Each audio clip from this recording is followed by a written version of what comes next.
Friends, news channel देखे आप सभी दर्शकों का बहुत बहुत स्वागत है। मैं हूं रमनदीप कौर। इस वक्त की बड़ी खबर आ रही है प्रयागराज से। क्या है पूरा मामला, देखने के लिए बने रहिए हमारे साथ। संगम नगरी प्रयागराज में एक बार फिर से प्रयागराज विकास प्राधिकरण की कार्रवाई देखने को मिली है। प्रयागराज विकास प्राधिकरण ने अतीक अहमद के करीबी की अवैध प्लॉटिंग पर कार्रवाई की है। इस कार्रवाई में पीपल गांव में ग्रीन वैली के पीछे मोहम्मद मुस्लिम, मोहम्मद हाशिम, मोहम्मद साद और मोहम्मद इरशाद की 4 बीघा अवैध प्लॉटिंग पर हो रहे निर्माण को जेसीबी से गिराया है।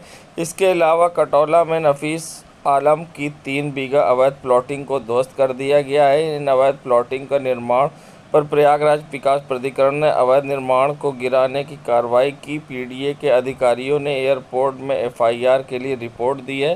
फिलहाल ये पीला पंजा फिर से एक बार गरजा है, मगर बदस्तूर जिस तरह से अवैध प्लॉटिंग का खेल जारी है, इस पर आगे क्या होगा ये देखने वाली बात होगी। मगर पीडीए की बड़ी कार्रवाई आज देखने को मिली है। कुल 7 बीघे ज़मीन पर पीडीए का पीला पंजा चला है। और आइए दिखाते हैं आपको खास रिपोर्ट किस तरह से पीडीए ने कार्रवाई की है।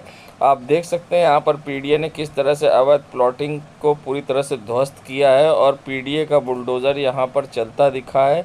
बता दें, चाहे पीपल गांव हो चाहे कटौला, जहां आज पीडीए का बुलडोज़र चला है और अवैध प्लॉटिंग को ध्वस्त किया गया है।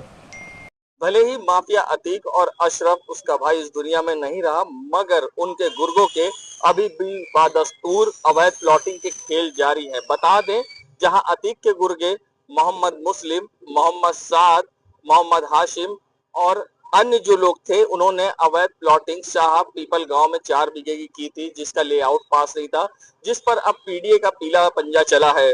बता दें, मोहम्मद मुस्लिम, मोहम्मद हाशिम, मोहम्मद साद और मोहम्मद इरशाद ने ये अवैध प्लॉटिंग की थी, जिसके बाद एयरपोर्ट थाने में इसके लिए संबंधित मामला भी दर्ज कराया गया है पीडीए के द्वारा। तो वहीं दूसरी ओर कटौला में नफीस व अन्य लोगों ने जो अवैध प्लॉटिंग की थी, उसके खिलाफ भी पीडीए की बड़ी कार्रवाई देखने को मिली है। यहाँ भी करीब 3 बीघे की अवैध प्लॉटिंग थी, जिस पर पीडीए ने कार्रवाई की है और संबंधित थाने में मामला दर्ज कराया है। बता दें, भले ही अतीक अहमद को मरे हुए 2 साल से ज्यादा हो गए हैं, मगर उसके बावजूद जो उनके गुर्गे हैं, अभी भी अतीक के नाम पर खेल जारी रखा है और साथ ही अवैध प्लॉटिंग की जा रही है। अवैध प्लॉटिंग बिना लेआउट पास कराया जा रहा है, जिस पर पीडीए अब लगातार कार्रवाई कर रहा है और इनकी जो अवैध प्लॉटिंग है उसे ध्वस्त कर रहा है। सबसे बड़ी बात यह भी है कि जिस तरह से ये खेल जारी है, इस पर अब पुलिस किस तरह से कार्रवाई करेगी और अतीक के गुर्गों को किस तरह से जेल के पीछे भेजेगी, ये देखने वाली बात होगी। मगर ये खेल बदस्तूर जारी है और खुलेआम ये जो अवैध प्लॉटिंग विदाउट लेआउट के हो रही है, और जिसके बाद जब ये गरीब आदमी इसको खरीदता है और पीडीए का पीला पंजा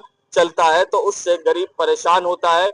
फिलहाल इन गरीबों को किस तरह से पुलिस बचाती है और पीडीए बचाती है, आने वाले वक्त में देखने वाली बात होगी। और ये जो अवैध खेल है अवैध प्लॉटिंग का, इसे किस तरह से रोकेगी, ये भी एक देखने वाली बात होगी। मगर मोहम्मद मुस्लिम और जो अन्य लोग अतीक के गुर्गे हैं, इन पर भी किस तरह की कार्रवाई होगी, ये भी एक देखने वाली बात होगी। वीडियो जर्नलिस्ट सामू कुशवाहा के संग सैयद मोहम्मद आमिर, प्रयागराज।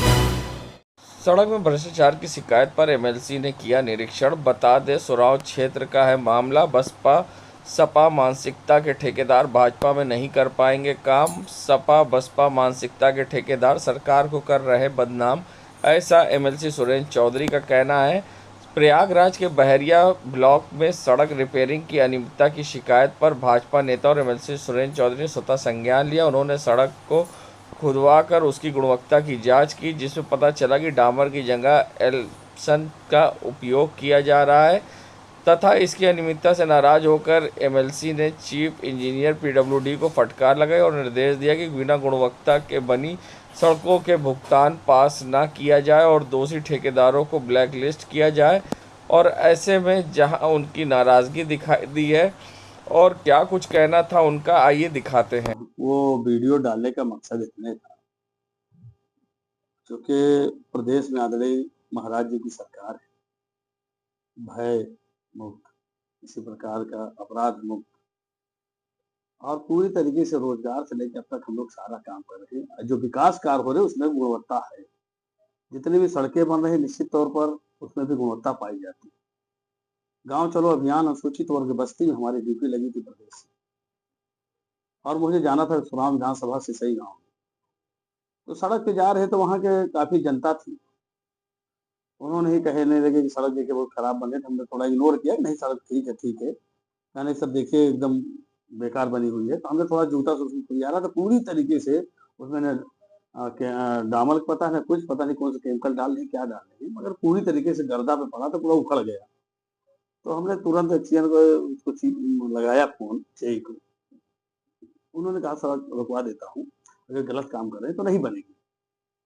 उनके मानना को पूरा गलत है, इसके खिलाफ जांच भी करवानी चाहिए। और अगर सपा बसपा मानसिकता का कोई ठेकेदार काम कर रहा है, भारतीय जनता पार्टी की सरकार में सेशन है, नंबर 1 पे है, काम कर रहा बेहतर है, मगर अगर इस तरीके से नान गुणवत्ता वाला अगर सड़क बना रहा सिर्फ सरकार को बदनाम करने के लिए, तो ऐसे ठेकेदारों के खिलाफ कड़ी कार्रवाई करना चाहिए, उनको ब्लैक सूची में डाल देना चाहिए और गुणवत्ता परख सड़क बने, जिससे आम जनमानस को यह न लगे कि भारतीय जनता पार्टी में सड़क सही नहीं बन रही। जब सब कुछ सही है तो सड़क क्यों नहीं सही, पैसा दे रहा हूँ, उसमें दिक्कत क्या है।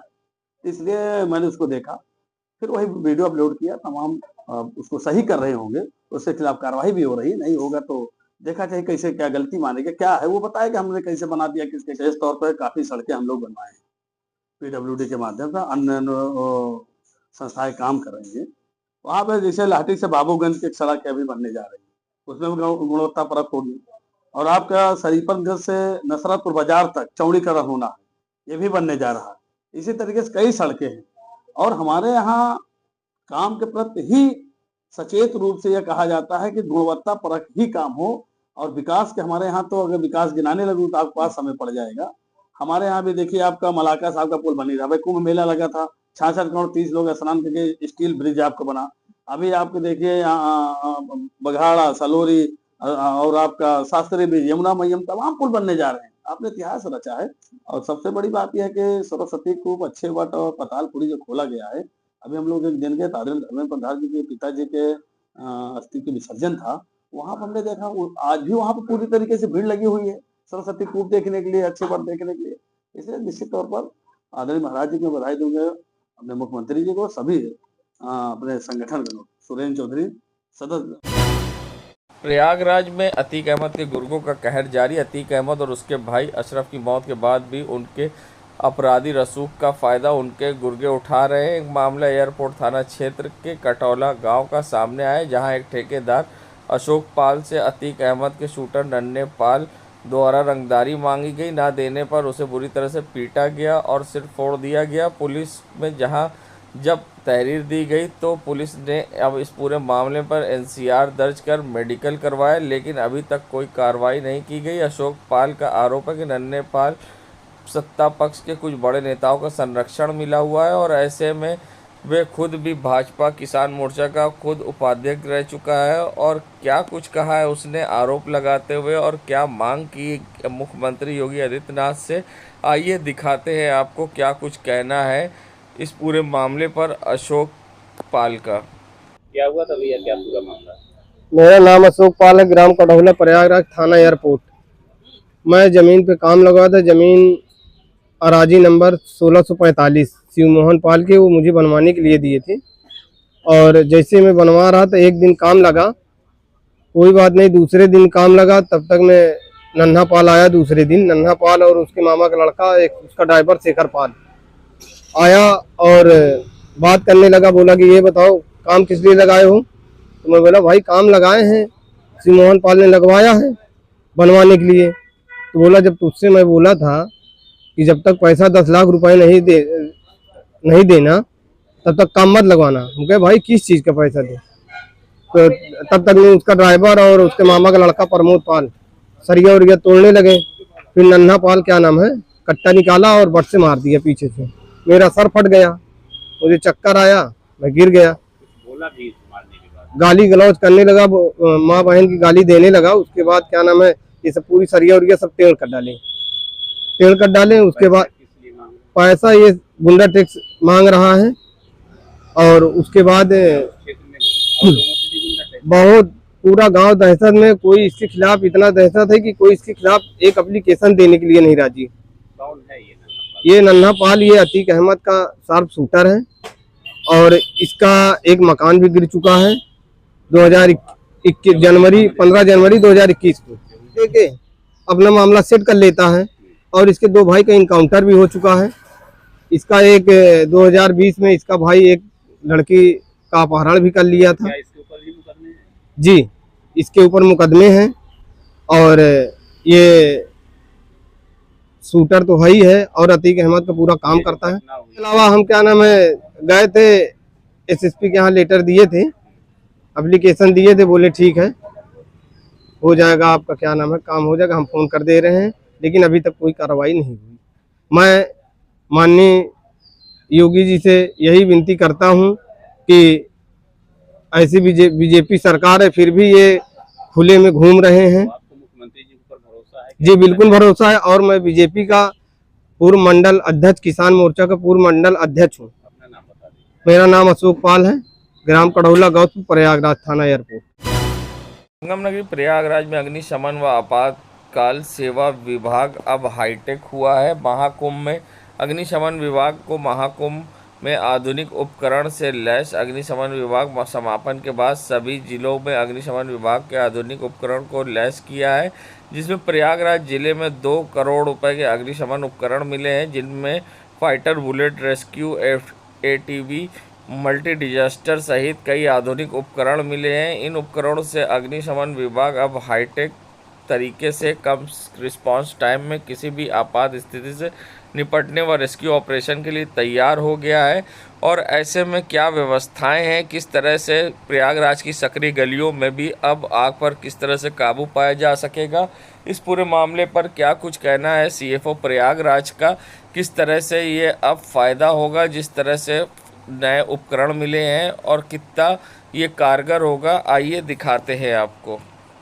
जी, इसमें हमें महाकुंभ के समापन के बाद जो है हमें 13 उपकरण मिले, जिसमें जो हमारे ऑल टेरिन व्हीकल है, फायर बुलेट मिली है, मल्टी डिजास्टर रिस्पांस व्हीकल है, रेस्क्यू टेंडर है, यू वाहन है, अपाची की गाड़ी है। इस तरह से हमें आधुनिक उपकरण भी मिले हैं, जिसका प्रयोग हम जनपदीय अग्निशमन व्यवस्था में कर रहे हैं।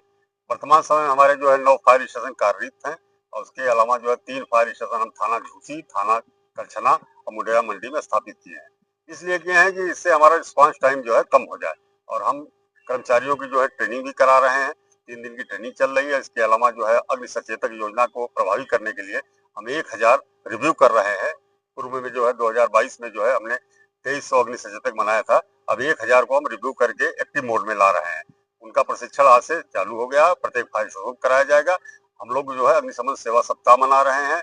1 सप्ताह हमारा होटल, मॉल, मल्टीप्लेक्स, व्यवसायिक भवनों में जो है अग्नि सुचारू रूप से कार्य करेगा। उनको जागरूक करेंगे और सबको प्रशिक्षण देंगे और हमारी रैली भी निकाली गई। इस तरह से हमारा लोगों को जन जागरूकता का कार्यक्रम है और ये निरंतर चलता रहेगा। उसका हमने ट्रायल भी कर चुका है। शाहगंज में भी आग लगी थी तो हमने गलियों में जो है फायर बुलेट से ही आग बुझाया, तो इस तरह हमारी जो है जांच में सही पाया गया। और गलियों के लिए हमारे पास बुलेट है और जनपद में पूरे 5 बुलेट है। हमारे सिविल लाइन में 2 बुलेट है, नैनी में 2 बुलेट है। इस तरह से हमारे पास गाड़ियां हैं। अगर गली में भी आग लगती है तो हम प्रभावी कार्रवाई कर लेंगे। और पसमानदा समाज को लेकर जहां देश के प्रधानमंत्री नरेंद्र मोदी ने मन की बात में कहा था, जिसके बाद अब पूर्वी उत्तर प्रदेश सह संयोजक मुस्लिम राष्ट्रीय मंच फरीद ने भी इस पर समर्थन जताते हुए प्रधानमंत्री की तारीफ की है। उनका कहना है कि पिछली सरकार में कभी भी अल्पसंख्यक पसमानदा समाज का समाज विकास नहीं हुआ है और मुस्लिम समाज के 70-80% युवक मजदूरी लाइन में हैं।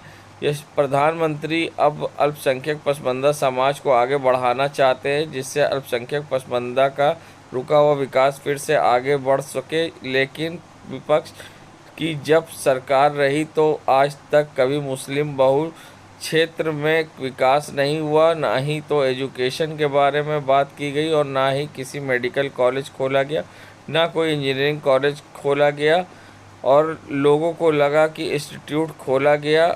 और सबसे बड़ी बात है कि प्रधानमंत्री सबको लेकर चल रहे हैं और विपक्ष को बड़ी दिक्कत हो रही है, क्योंकि अगर अल्पसंख्यक पसमानदा समाज पढ़ लिख कर आगे बढ़ जाएगा तो उसके बहकावे में नहीं आएगा। और क्या कुछ कहा है आइए दिखाते हैं। जिस तरीके से श्री प्रधानमंत्री जी ने अपनी बातों में कहा है ये चीज़ कि मुस्लिम समाज के लोग आज भी पंचर बनाते हैं अधिक संख्या में, तो ये बात हकीकत है कि आज का जो मुस्लिम नवयुवक है 100 में से 60 से 70% युवक जो है आज कारीगरी की लाइन पे जिंदा हैं। चाहे वो फर्नीचर की लाइन हो, चाहे लोहे की लाइन हो, चाहे ये पंचर की लाइन हो, तमाम सारी चीज़ें हैं। क्योंकि इससे पहले भी बहुत सारी सरकारें आई रहीं और मुस्लिम बहुल क्षेत्र थे। आज तक देख लिए उन क्षेत्रों का क्या हाल है।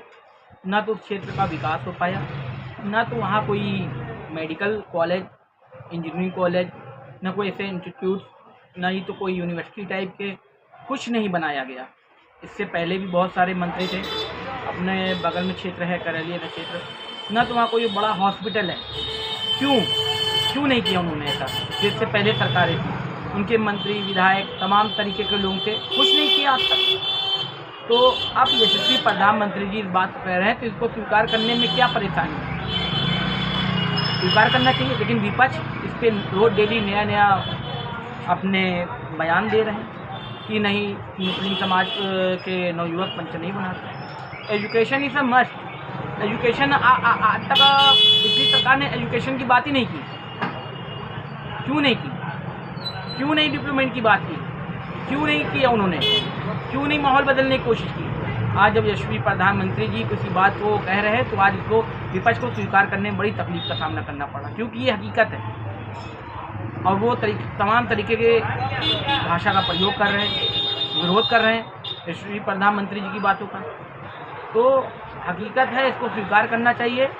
अब जो ये बिल भी आ रहा है, वक्फ अमेंडमेंट बिल, इससे कहीं न कहीं अल्पसंख्यक समाज, पसमानदा समाज और जो पिछड़े वर्ग के लोग हैं उनको कहीं न कहीं से बहुत ज़्यादा फ़ायदा पहुंचने वाला है। ये बिल लागू होगा, इससे गरीब, यतीम, मिस्कीन का भी फ़ायदा होगा। और विपक्ष आम जो कम पढ़े लिखे हैं उनको भड़काती है, उनको भड़काना बंद करे और आगे जो अल्पसंख्यक पसमानदा समाज का विकास है उसको आगे बढ़ाने में सहयोग करें। नैनी थाना अंतर्गत मामा भांजा तालाब चक देवानंद निवासी सुनील कुमार और उसकी बहन ने सुरक्षा की गुहार लगाई। उसका आरोप है कि उसकी मां की हत्यारे अब जान से मारने की धमकी दे रहे। सुनील कुमार ने प्रेस वार्ता करते हुए गत 15 मार्च को उसकी मां लीलावती की हत्या कर दी गई। बताया जब वे दूध देने गई थी, पैसा मांगने को लेकर विवाद हुआ और साथ ही उसकी हत्या कर दी गई। इसमें राधेश्याम को पुलिस जेल भेजा, किंतु मामले को हल्का कर दिया, जिसकी वजह जेल से छूट कर आ गया है। अब वे धमकी दे रहा है। सीसीटीवी में पूरा मामला कैद है। वहां पहुंचे सिपाही सबूत मिटा रहे थे, आरोप है। और अन्य नामजद अभी भी पकड़े नहीं गए हैं, जो अब भी उसे धमकी दे रहे हैं। मां की हत्या की निष्पक्ष जांच के साथ धमकी देने वालों के खिलाफ कार्रवाई की अब सुनील और उसकी बहन ने मांग की है। और क्या कुछ कहा है, आइए दिखाते हैं आपको। नाम है वही। मैं दलित समाज से आती हूँ। मेरा घर प्रयागराज नैनी मामा भांजा तालाब आता है। और जो हमारे माँ का निर्मम हत्या किया वो रहने वाला बिहार का राधेश्याम तिवारी है। और निर्मम हमारे माँ को हत्या कर दिया। हमको कोई इंसाफ नहीं मिला। पूरा मामला, मेरी माँ दूध देती थी, दूध देने आई थी, पैसा लेन देन के चक्कर में उससे बातचीत जो भी हुआ होगा, राधेश्याम ने मेरे माँ को हत्या करके अपने दरवाजा के बाहर लटा दिया। और जब हम लोग गए तो राधेश्याम दरवाजा बंद किया था। दरवाजा बंद करके अपना समरसेबुल चला के, कांस्टेबल और राधेश्याम का फैमिली वो धो रहे थे समरसेबुल चला के। और जब हम लोग कहे, बात को बात हुई, वो अंदर से दरवाजा नहीं खोला। हमारे लोग के पहुंचने के बाद 2-3 मिनट हुआ, उसके बाद प्रशासन आ गई।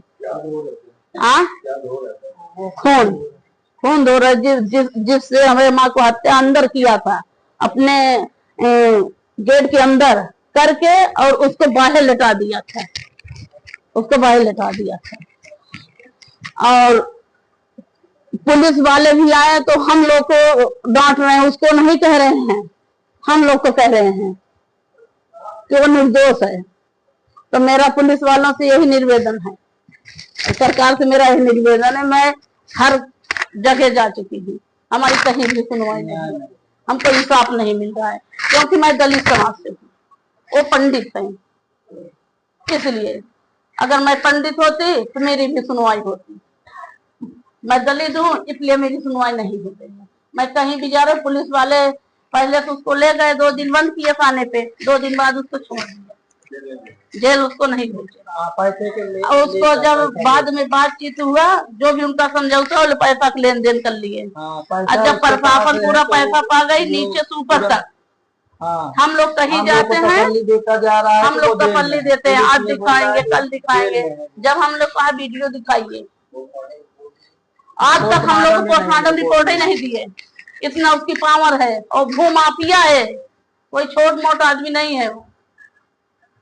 और बताइए आपको, उसका जो मकान बना है वो तालाब में बनाया है, मकान बना हुआ है। मेरा योगीनाथ से यही निर्देशन है कि अगर इसका मकान तालाब है तो इसको तत्काल ध्वस्त किया जाए और उसके ऊपर कड़ी कार्रवाई किया जाए, क्योंकि वो आजाद घूम रहे हैं, हम लोग आपराधिक तरह घूम रहे हैं। हम लोग तो उससे डर है, हम लोग तो उससे डर है, क्योंकि वो जो है किसी न किसी से भाई कहता है, हाँ किसी से कहता है कि अगर वो ऐसा नहीं करेगा तो मैं उसको ऐसे कर दूंगा, वैसे कर दूंगा। इसलिए सर हम लोग को डर है, आज धमकी भी दे रहा। हम लोग मजदूर आदमी, ईटा गारा करने वाले, कहाँ कमाएंगे नहीं, खाएंगे नहीं, मारने का धमकी। मेरा गीता देवी।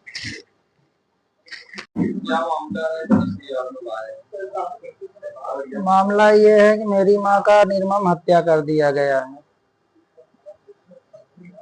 वो निर्मम हत्या कर दिया गया है और उसके बाद राधेश्याम तिवारी के घर मेरी माँ बोली थी पैसा लेने के लिए, और वहाँ जब मेरी माँ गई तो राधेश्याम तिवारी के गेट के बाहर मेरी मम्मी का लाहास पड़ा हुआ है। फिर उसके बाद जब मैं देखा तो वो मेरी माँ के लाहास वहाँ पड़ा हुआ, तो फिर उसके मैं पूछा राधेश्याम तिवारी के घर, तो वो अपना घर धुल रहा था, पानी गेट बंद करके अपना घर धुल रहा था, समरसेबुल लगा के पानी से धुल रहा था। फिर उससे मैं पूछा तो वो मेरे को जवाब ये दिया कि जैसे तुम्हारी माँ का हाल हुआ है वैसे तुम्हारा भी हाल होगा। फिर उसके बाद मैं देखा तो मेरी माँ का उसके घर में डिब्बा भी पड़ा हुआ था और चप्पल उप्पल मेरी माँ का मिला नहीं था, और वो राधेश्याम तिवारी घर के अंदर अपना सब धुल कर पूरा पानी बाहर निकाल दिया। और वो क्या बोलते हैं, निकाल दिया गया। और उससे जब सीसीटीवी कैमरा जब खुलाया गया तो वो हमारी माँ का जो वारदात हुआ गया वो हमें दिखाई नहीं दे रहा है। और उसके बाद जो पुलिस वाले हमें आश्वासन दिए कि जो कुछ दिखाएगा कैमरे के नजर में दिखाई देगा, तो हमें 20 दिन का आश्वासन दिए। तो वो धीरे धीरे हमको 20 दिन हो गया और उसके बावजूद मेरे को वीडियो दिखाया गया, तो मेरी माँ का हत्या जो हुआ वो हमें दिखाया नहीं जा रहा, वो नहीं दिखा। अब बीच में वीडियो काट दिया जा रहा है। और उसके बाद जब सर जी से पूछे कि ये वीडियो क्यों काट दिया जा रहा है, वो बोल रहा है कि काफी कैमरा पुराना हो चुका है इसलिए वीडियो कट के आ रही है।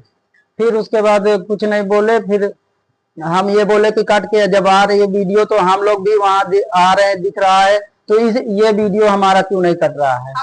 हम लोग का पूरा कट रहा है और हमारा वीडियो जो वहाँ हम लोग गए वहाँ हमारा वीडियो नहीं कट रहा है। और जो मेरी मम्मी का वारदात हुआ वो वारदात हुआ उस समय का वीडियो पूरा कट है, उसमें कोई वो नहीं है, उसका आगे पीछे का पूरा सिस्टम। प्रयागराज में कांग्रेसियों ने जहां बुधवार को नेशनल हेराल्ड केस में गांधी परिवार का नाम आने पर जोरदार विरोध प्रदर्शन किया, जिला मुख्यालय पर जमकर नारेबाजी करते हुए कार्यकर्ताओं ने केंद्र सरकार पर बदले की भावना से कार्रवाई करने का आरोप लगाया। कांग्रेस नेताओं ने कहा कि गांधी परिवार ने देश की संपत्ति दी है, ना कि अपने लिए अर्जित की है। कांग्रेस नेताओं ने कार्यकर्ताओं से शांतिपूर्ण प्रदर्शन करने की अपील की और जमकर यहां पर नारेबाजी की। धरना स्थल पर बैठे कांग्रेसियों ने जमकर नारेबाजी करते दिखाई दिए, हाथों में पोस्टर लिए थे। परिवर्तन निदेशालय ईडी नेशनल हेराल्ड से जुड़े मनी लॉन्ड्रिंग मामले में सोनिया गांधी, राहुल गांधी व अन्य नेताओं के खिलाफ चार्जशीट दाखिल की है। इस पर 25 अप्रैल को कोर्ट में सुनवाई होगी। जमानत न मिलने पर सोनिया और राहुल की गिरफ्तारी भी हो सकती है। और ऐसे में क्या कुछ कह रहा था विरोध कर रहे कांग्रेस नेताओं का, आइए दिखाते हैं। अब आज विरोध हो रहा है, किसको लेकर हो रहा है, क्या मुद्दे हैं? देखिए, जग विदित है कि ईडी और सीबीआई भारतीय जनता पार्टी और मोदी जी की सरकार के दो महत्वपूर्ण टूल्स हैं। इन टूल्स के आधार पर ये लोग जो है विपक्ष के लोगों को दबोचते हैं, डराते हैं, समझे कि सुधर जाओ नहीं तो हम तुम्हें रेलवा देंगे।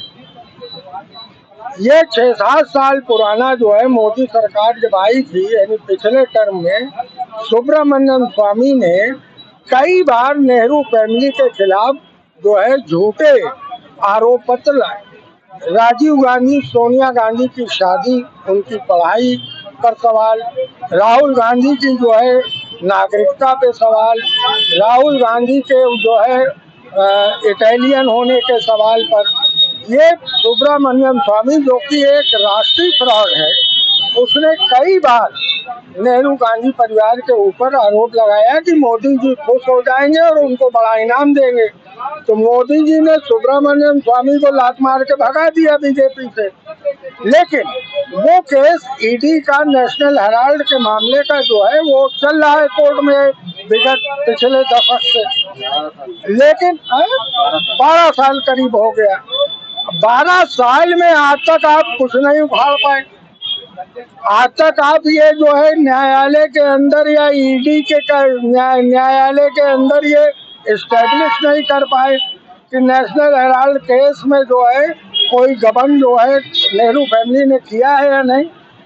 12 साल से आप प्रमाणित नहीं कर पाए। अब उसको फिर से ईडी की नोटिस क्यों दी जा रही है? क्योंकि अब बिहार का चुनाव आ रहा है, वहाँ पे गठबंधन का जो है वो प्रेशर जो है न बने जो है विपक्ष के गठबंधन का, तो कांग्रेस को उलझा। राहुल गांधी ने जो है छाती ठोक के कई बार कहा है कि न हम आरएसएस से डरते हैं, न मोदी से डरते हैं, न भाजपा से डरते हैं। हम कांग्रेसी भी राहुल गांधी के साथ मिलकर आज ये साबित कर रहे हैं कि राहुल जी आपके साथ आज हम सड़क पर अगर उतरे हैं तो अगर कल जरूरत पड़ी तो मोदी सरकार के खिलाफ हम जेल के अंदर भी जो है चलेंगे और आपकी इस तानाशाही कार्रवाई का जो है पुरजोर विरोध करेंगे। और मेरा अपना मानना है कि न्यायालय के अंदर, बड़ी न्यायालय के अंदर ईडी का ये केस 1 मिनट भी नहीं ठहरेगा। मैं तो मांग करता हूँ न्यायपालिका से कि सुब्रमण्यम स्वामी की गिरफ्तारी होना चाहिए नेशनल हेराल्ड केस में फर्जी मुकदमा लिखवाने के नाम पर, न कि राहुल गांधी और सोनिया गांधी।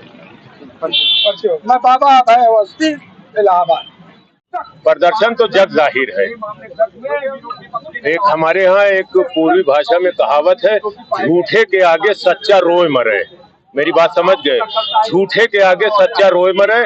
और मोदी सरकार झूठों की अलंबरदार है। उसने जब जब उसके ऊपर मुसीबत आई है, नफरत बो के उसने अपने लोगों को माल दिलवाया है तमाम दुनिया की नीतियों को परे रख के। और जब उसके ऊपर कोई पार्टी के ऊपर मुसीबत आई है तो उसने हमारे शीर्ष नेतृत्व के खिलाफ हमेशा डायवर्जन का रूप अख्तियार किया है और झूठे मुकदमे चलाने की उसी की श्रृंखला में नेशनल हेराल्ड मामले में हमारे शीर्ष नेतृत्व सोनिया गांधी, राहुल गांधी को फर्जी तरीके से नोटिस दिया है, जिसके तहत हम आज पूरे देश के अंदर कांग्रेस सड़कों पे उतरी है। उसी के धरना प्रदर्शन कर रही है। हमारी मांग है कि तत्काल प्रभाव से झूठी मुकदमे को तत्काल प्रभाव इसको खारिज करें। और जहां तक आप इस चीज को समझते हैं कि हमारे देश के अंदर सुप्रीम कोर्ट ने, खासकर उत्तर प्रदेश जहां हम आप खड़े हैं, सुप्रीम कोर्ट ने ये कहा है कि उत्तर प्रदेश की लॉ एंड ऑर्डर सिचुएशन बिल्कुल शून्य हो गई है। शर्म की बात है जब देश का शीर्ष नेतृत्व सुप्रीम कोर्ट का ये चीफ जस्टिस ये कह रहा है। और इनकी तो बात आप जानते हैं कि हर चीज इनकी नफरत के ऊपर है। उसी के तहत बिहार के चुनाव, अरे मैंने बताया तो आपको, जब जब कहीं पे किसी स्टेट पे चुनाव होगा तब ये नफरत बोने का काम करेंगे। नफरत किसी भी तरीके से हो, धर्म के नाम पे हो, जात के नाम पे हो, समुदाय के नाम पे हो। और सबसे बड़ा जो उनको खतरा है हमारे नेता आदरणीय राहुल गांधी से, हमारे नेता से उनको खतरा है। उसी के खिलाफ फर्जी मुकदमे और हमको इसकी परवाह नहीं है। राहुल गांधी और गांधी परिवार इस देश के अंदर एक एक जनता के एक कांग्रेस के लोगों के दिल में बसे हुए। फुज़ैल हाशमी, अध्यक्ष शहर कांग्रेस कमेटी, प्रयागराज। देश दुनिया की खबरों के लिए world media times news channel को सब्सक्राइब करें।